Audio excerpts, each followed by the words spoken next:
Hey there, MindShift Thrivers. Rosanna again with MindShift Thrive Global Ministries podcast. Another amazing part 2 with State Representative Karen Lupton. Thank you again, Karen, for being on the show. It's my pleasure. I appreciate you.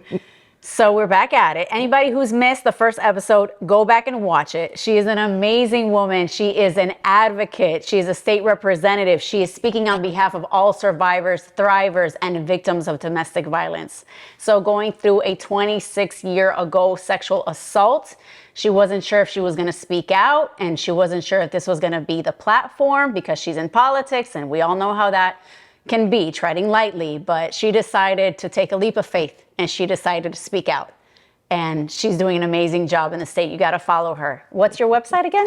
My website is KarenLupton.com. Okay. But you can track me on socials at Karen4GA. Karen4GA. Karen for the number 4. Yeah, the number 4GA. Perfect. Awesome. So this part 2, this episode is we wanted to get to know Karen a little bit more. And we wanted to find out her why. We wanted to learn a little bit more about her story, as personable as you want to get. We understand and respect boundaries, and as much as you want to share is perfectly fine. And to just kind of go into a little bit of your healing journey, right? Because it's been a long time coming. It has. It has. Yeah. It's always a process. Always a process, Yeah. right? And that's what I tell a lot of our survivors. Yeah. Give yourself grace. Oh my goodness, yes. Give it time. Yes. Okay. Oh yeah. No one day is going to be like the next, especially when you're up close against it. What were the challenges in the healing journey? For me, I did not have necessarily a community. I grew up in Pennsylvania. Okay. About an hour northwest of Philadelphia. Oh. Yeah. So that's where I came from. And I had moved to Atlanta to marry my husband. We got married 2 weeks after we graduated college, which, yeah, I don't recommend, but it's worked out for us. Right. So we were only married he grew up in Atlanta, so he's an Atlanta native. Got it. So we decided we'd move down here. Okay, great.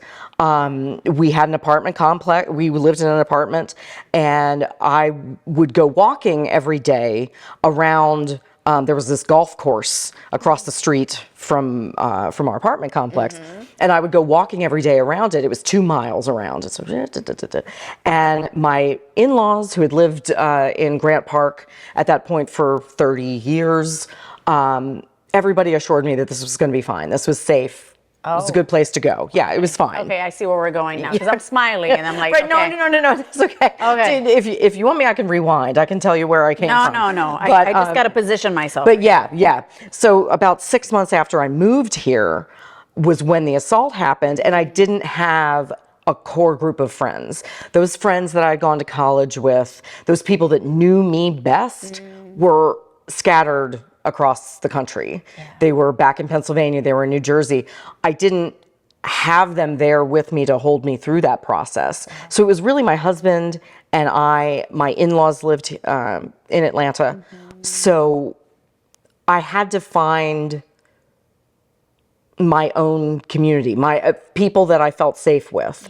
Yeah. Because the people that I had spent the last 4 years of my life very close to weren't there. So I was fortunate that my in-laws had taken me to Grady Rape Crisis Center after my attack. So they had a group. How old were you? I was 22.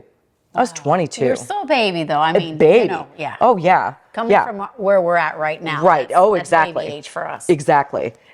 So, and I didn't, that was one of the challenges, to kind of trying to understand what happened, trying to process without having, my mother nearby or my father or those people that I felt closest to.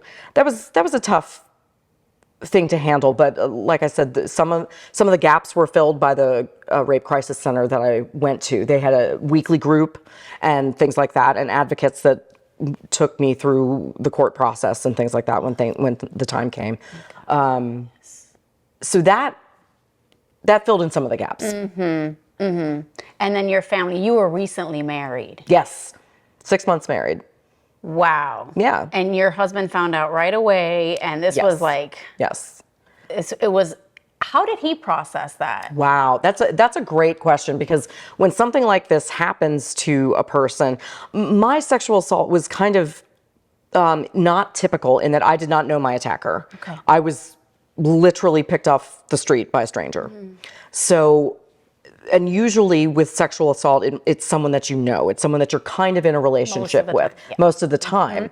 So because this was a complete stranger, we did not have to deal with, this is somebody that we trusted, this is somebody that we loved, this is somebody we let into our life. This was just it felt very random. Like a shock. Oh my gosh. Right? Yes, That complete was shock. the first word that popped into my Yes, mind. complete shock. Yeah. So he had to go through it in a different way. We both went through counseling, but I had to learn that his healing process was going to be different than mine. We might be at different points along the path, and that he wasn't necessarily going to feel the same things I felt. Right. My parents did not feel the same things I felt. So everybody had their own journey off of this event. So one of the things that I credit it kind of with my husband and I still being together today, oddly enough. We've been married for 26 years. Congratulations. And, thank you. Wow, you were recently married, like literally. Yes, just 6 months. Oh my Yeah. So, but because we had just gotten married and we were young and this happened, we both went into intensive therapy and counseling to get some help. And we really focused in on what we wanted to do with our lives. That was part of our healing process, is our life in total what we want it to be? Is it where we feel satisfied? Is it where we feel okay? Is it where we feel safe? Where do we want to go? So we faced those questions very early on in our marriage because of the timing of the assault. Wow. So we learned how to communicate very well. We learned a lot of conflict resolution skills that have taken us through our entire marriage. Incredible. Whereas if we hadn't gotten that sort of help and conflict resolution skills and learning to trust each other and communicate, if we hadn't learned that so young, we would have been forced to learn it someplace along the line, you know, in a different way and a different place. It was almost like bittersweet. Yes. Oh, situation, absolutely. in a way. Yeah, absolutely. Because it's not until after you go out from it that you can see some of the positives growing from this. The symbol for Atlanta is a phoenix coming out of the fire, because Atlanta was burned in the Civil War, and that's what this is like. You are destroyed on a lot of levels, laid very low, but with time and help and a good environment, you can come back, even, dare I say, stronger than before. Yes, that's what I was thinking for you. You're going to learn things. Yeah, you're going to learn things, and you're going to trust yourself. When I'm faced with difficult situations now, I know I've been through something worse than this already, and I've survived. So can I face this vote? Can I face, what somebody's saying that's nasty about me? Can I face this tough conversation that I have to have? Yes, because I've gone through something much worse. I can handle this. Wow. The resilience, the grit. Yes. That came from something so grim. Yeah. Right? Right. You learn to build your strength back and what works for you. So I understand how to even schedule my calendar now. I know how I need to attack, so to speak. I know how I need to handle, no pun intended. Yeah, I know how I need to approach my life in order to get what I know I need to be able to give, to still have some left for me, to still have some left for my family. Boundaries. Yes, that's where, through that process, that's where I learned it. That if I get too far out over my skis, if I overcommit myself, if I do things that I don't actually want to do, right, I will become very tired, very angry, and I don't want to serve that way. Oops, that is my alarm saying that I need to pick up my son from school. I love this. Okay, you need to pick up your son from school. No, Hold on, 1 second, everybody. I don't have to. But I'm going to get your phone. Okay, thank you. And don't edit it. This is real life. Okay, this is real life. Yeah, my son. She's a busy back at lady. Home. I am, and I set this every day because I tend to forget sometimes. Yeah, I'm the one that sits there working through. I know. Yeah, working through lunch. Yeah, yeah. And that was one thing. My kids were one aspect of coming out and talking about this. Because I have an older girl. She is 20, and I have a younger boy. He's 17, and I wanted to make sure that they heard the story of my attack, not the whole thing, but that they knew that something bad had happened to me and that I was going to be talking about it in public. Yes. I didn't want them to hear it on the news. I wanted them to hear it from me. Right. Right. They didn't, know exactly how to handle it, but how do you handle something like that? No, you don't know until you go through it. That's it. There's no playbook for any of this. No. There's no playbook for any of this. Never. And there's no playbook for grief. Mm-hmm. I have a very good friend who lost her mother 2 years ago. And it was a rough passing. It was a kind of a tough transition. And she was upset at herself that she was still upset about some things. She's good, yeah. And I I give herself yeah. the grace. And I said, she's like, some days I'm okay, and then some days I'm not. Yeah. And I said, this is not a straight line. Right. Right. This can tumble, this can corkscrew. Yep. You will find yourself in one place today. Mm-hmm. That doesn't necessarily mean that that's what you're always going to be. Mm-hmm. And then tomorrow you can be someplace completely different. It could be better, it could be worse, but this is not a straight line that you're walking. Why do we measure ourselves and I don't know. And place ourselves in this is where I need to be today or tomorrow, or we Google it and then it's like step 1, steps 2, the grieving process is what it is, but then we bounce back and then we go back to step 1, then we jump to 3, then we go to 2, then we go back to 3. Exactly. Exactly. Everyone has a different narrative. Yes. So just give yourself the grace to get through it one day at a time. Loving yourself through it all. Absolutely, one day at a time. And giving yourself the grace is really one of the most important things, because I was looking for it from other people. I was looking for other people to tell me that I was okay. They didn't even know how to handle your healing journey. Exactly. They didn't have the answers. No. So it wasn't until I decided that I was worth protecting, that I was worth healing. It wasn't until I got that I could learn to rely on my own instincts, learn to say no when I meant no, say yes when I meant yes, cut out things that I didn't need, add more that I did. Those, giving yourself permission to have all the wheels fall off some days. Right. And that's going to happen. Yes. It happens even to people who don't go through massive trauma. Correct.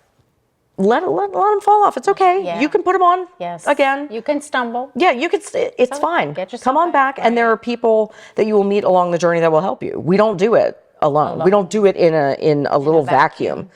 And one of the things that our culture tells us is that we're very individualistic. That's our American value system. Yes.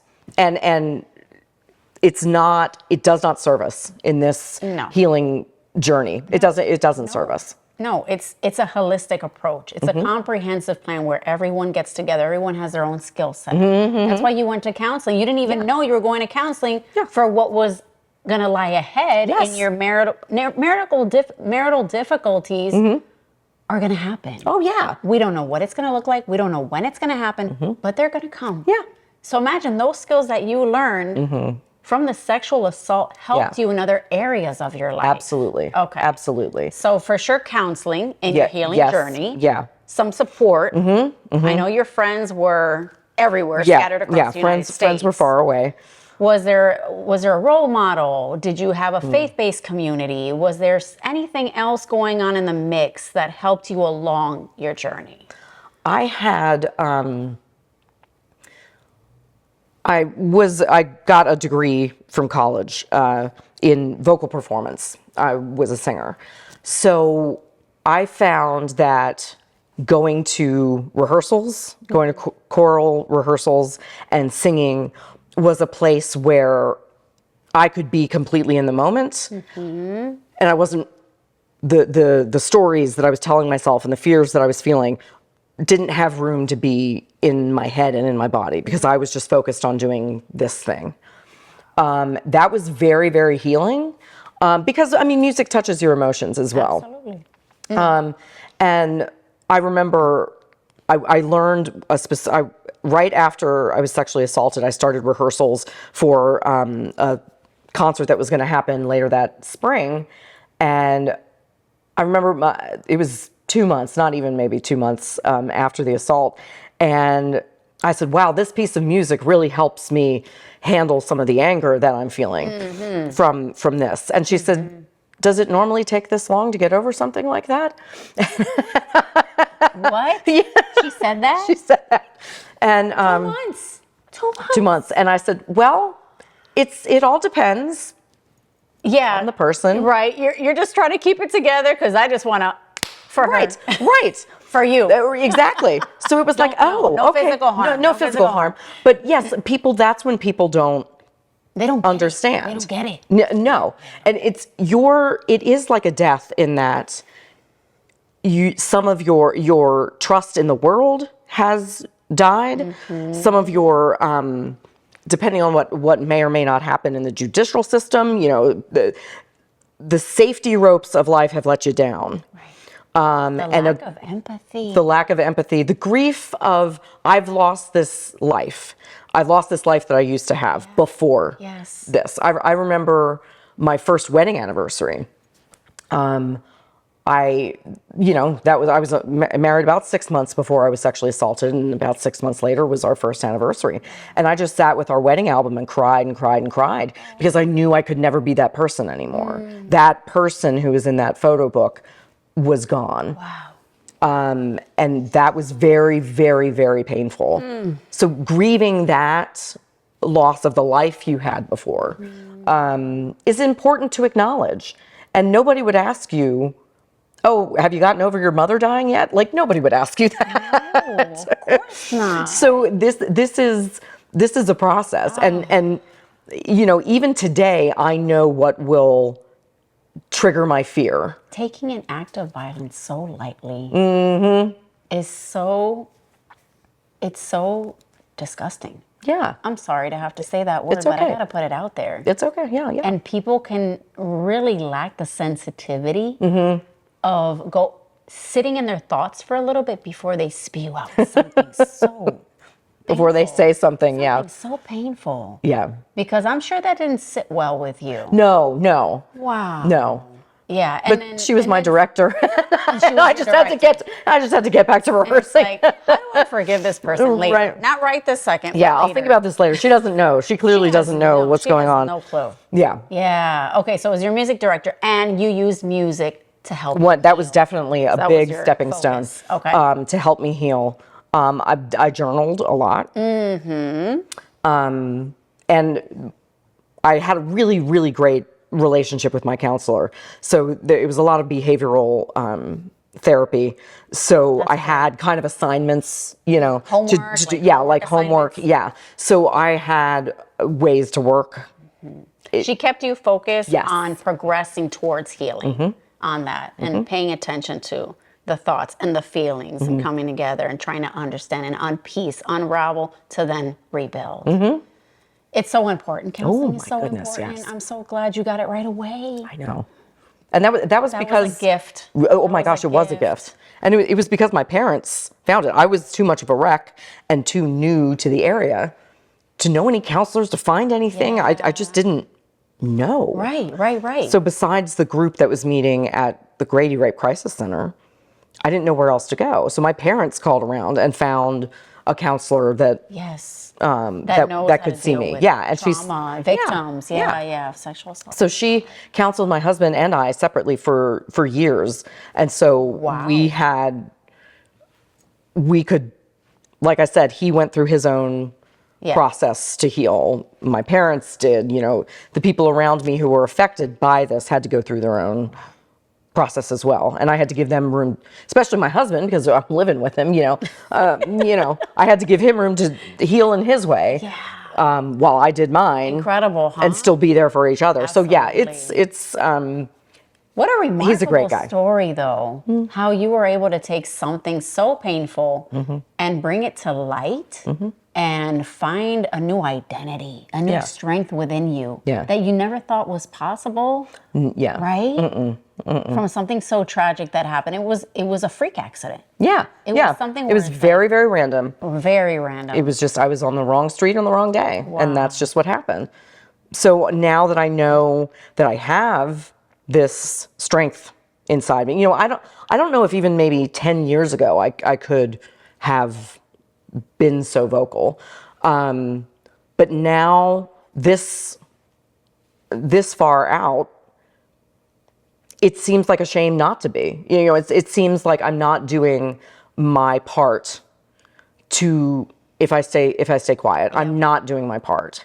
So now that I am in the role that I'm in, I'm thrilled to be able to speak to people about, no, actually, this is what happens. This is, I mean, I can only speak, again, from my experience, but I know a whole lot more than a lot of people who are making decisions about these things. And I can speak from my experience. That's a great point, because they need to hear you. They need to hear it. They need to hear it. They don't know if you don't tell them. So why politics? What made you decide to get into I'm thinking, okay, music. She has a degree in music, and right, which is really cool because I love the arts. But I'm like, how did she transition and cross over to that?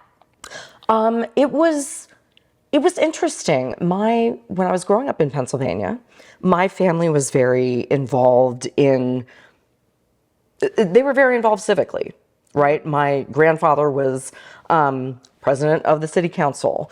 They were always involved in the city parades and celebrations. My hometown, only a mile square in Pennsylvania, okay, had a van that would drive around every election day with a sound system saying that you have to get out and vote. Today is election day, people. Wow. Go to the polls. Yes. Go to the polls, go to the polls. Yes. So I grew up in this environment where that type of civic engagement was really valued. Yes. So when my kids got to a certain age and I knew that, okay, I'm not here every night cutting up food and changing diapers, I now have a little bit of energy in order to give back. Yes. Thinking about running for office was one of the first things that I thought about. And I think a lot of it had to do with my family history. Just that I'd seen my family serve the community in this way. So I kind of investigated, there are lots of levels of government. There's very local, your city councils, there's your county level, state level. And I didn't think that I wanted to go to the city council level, but that's what I ended up running for when I attended a couple meetings and realized how they affect our spaces where we live. I said, oh, I'd like to be a part of this. And when I realized, when I got a good grip on what that affects, redistricting happened after the census in 2020. I was drawn into someone's district who was running for another seat. So this was an empty seat and a state senator that I had already had a relationship with. I had volunteered for her and things like that. Okay, got it. Which was another entree into the political world. She said, hey, you want to run for the state house? And I said, okay, yeah. Is this what we're doing? Is it? Yeah. I was like, okay, well, this is happening a little fast, but okay. yeah, you don't say no when there's when there's not an incumbent in the seat. Right. Yeah, it just came and knock, knock, knock. And I said, my answer is yes. Let me go talk to my family and I will get back to you tomorrow with my yes. But I'm not going to tell you yes officially until I discuss this with my family. This is a tentative. Yes. My kids thought it was great. My kids were so excited. They were very sweet. I mean, my husband too, he's completely supportive. Yeah, that's super important. Very, very. Super important. Okay, everyone, survivors, we're going to shift a little bit. Our mind shift is going to shift into humor, of course. The H in thrive means humor. We're going to laugh it out. Yeah, absolutely. With some musical notes. Absolutely. You have a degree in music. I do. And this is a episode about you, right? We're going to make it fun. We're going to hear you sing because I hear you have quite the voice, right? I might. We'll see what comes out today. And you're going to teach me a little bit. So, but I want the survivors to hear you sing. So if you can go through the alphabet song, like you were mentioning. Sure. And then you can teach me how to sing the alphabet song. Okay. All right. Sure. I mean, we all know the alphabet song. Yes. It's A, B, C, D, E, F, G, H, I, J, K, L, M, N, O, P, et cetera, et cetera. Oh, keep going. Q, R, S, T, U, V, W, X, Y, and Z. Now I know my ABCs. Next time, won't you sing with me? Bravo. I mean, I'm rusty, but it still works. Beautiful. Okay. So good. You're going to have to break it down to me. Yeah. Okay. Oh, yeah. You're up here and I'm down Right, here. right. So I'm a beginner. But, well, basic things with singing is everything has to start with the breath. Okay. Do I clear my throat first? Does that help? You can, but generally swallowing helps. It puts less friction on your vocal folds. Okay. When you go, you're slapping your vocal folds together. Oh. So if you swallow Okay. to get things clear, that's a little bit easier on your throat. Now, when you take a preparatory breath to sing, you want to think of breathing down here. Oftentimes, when we're little kids or when you see people try to take a deep breath to sing, you go, There's no lung up here. Your lungs aren't up here. Right. Your lungs expand around your ribs. Okay. And your diaphragm sits kind of low. Yep. So you want to, of course, I'm wearing something blousy, so you can't really see it. And I'm sitting, so this doesn't really help. But you want to get down and think of an inner tube around your middle. Mm-hmm. Okay, so you want to breathe and inflate that. And then how about ah? Okay. Ready? Mm-hmm.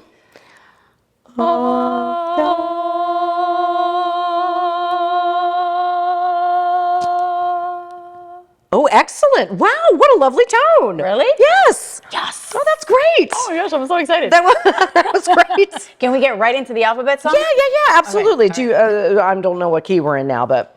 So you started, okay, can we do it like in sections? Sure. Okay. Okay, so A, B, C, D, E, F, G. A, B, C, D, E, F, G. Very nice. H, I, J, K, L, M, N, O, P, Q, R, S. Remember your inner tube? T, U, V, W, X, Y, and Z. Now I know my ABCs. There you go. Next time, won't you sing with me? Absolutely marvelous. Wonderful. Yeah, because I had your voice to help me. That's So I what had you singing with See, me. you can't do it alone. You don't do it alone. I love it. This is great. Thank you. Thank you so much. Oh, thank you. Oh, Thank you for having me. This is an honor to be here and speak to survivors and speak with them and hopefully encourage them in their healing journey. If you had one message during their healing journey, one piece of advice, what would it be? Now's the time before we wrap up this wonderful episode. One piece. Oh my gosh, one piece. Okay, couple. Okay, a couple. Don't be afraid to get the help you need. And time is your friend. Yes. Time is your friend. Yes. One day at a time. One day at a time. Thank you again, Karen. Thank you so much. You're welcome. Rosanna, I appreciate it. Absolutely. We're here for you. Thank you. And you let us know next time Stand with Survivors Day. Absolutely. Or even before that. We're not waiting until the next one. Oh, absolutely. Okay. Absolutely. We'll You do know something. Where we're at. Oh, yeah. We've got each other's cell number. Yeah, we I do. got you on speed dial. I know, yeah. Do we have speed dial on cell phones? I don't know. Do we? I don't know. Oh, the gifts. I almost Oh. forgot. Oh, my I get gosh. so caught up and wrapped up in having fun. I know, seriously. Thank We're you, having a Len. voice lesson over here. Thank you This is so a little much. something from MindShift Thrive Well, for taking the time out to do this. Well, thank you so Appreciate you. much. You're welcome. I'll put goodies in my office. We'll see. from the many that you already have. Hey, man, I can always use more. Okay. They're good memories. Yes, absolutely. Thank you. Thank you. Appreciate you. Survivors, another incredible, fun, enjoyable, personable episode with State Representative Karen Lupton. Thank you for listening. Until next time, Thrivers, don't forget, healing one step, 1 minute, 1 hour, 1 day at a time. We love you. God bless. Until next time, keep thriving. Mwah!